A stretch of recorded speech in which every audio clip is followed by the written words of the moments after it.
Hello, this is the Chop Saki Otaku, and this is the top 3 rental movies that you should only watch once.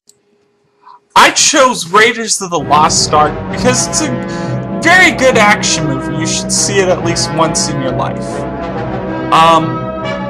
I can't say it's like the greatest movie.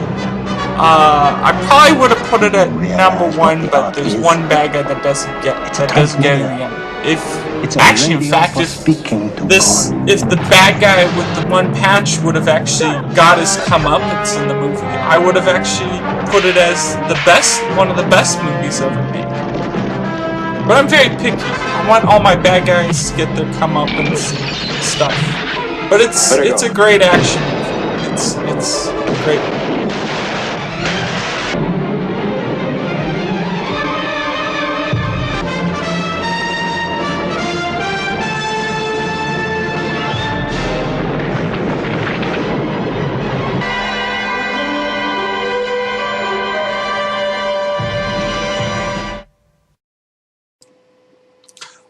I chose Enter the Dragon because it's an okay martial arts movie. It's not terrible, but it's okay.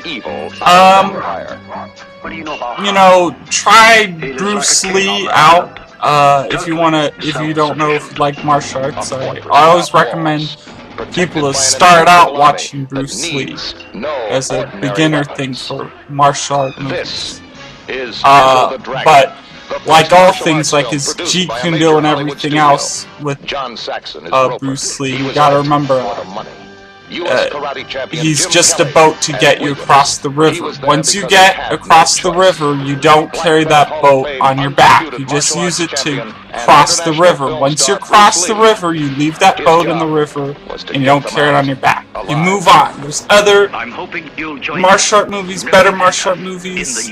Bruce Lee, I think, is a little overrated, but I will say you should start with him, just as a starter, to see if you actually like this genre or not. But yeah, it's just a beginner's guide.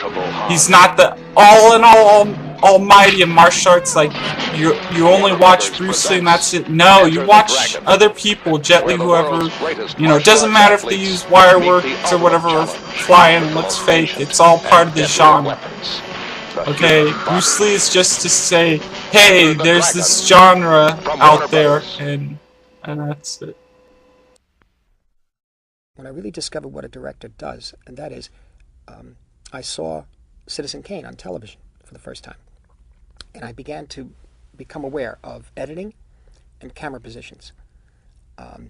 And what I guess happened there, of course, is that what he did, Wells, was literally, he was not afraid of being self-conscious with the camera and making self-referential remarks with the camera and literally letting the audience understand, yes, the camera is looking through the floor up into the ceiling. Wells did this.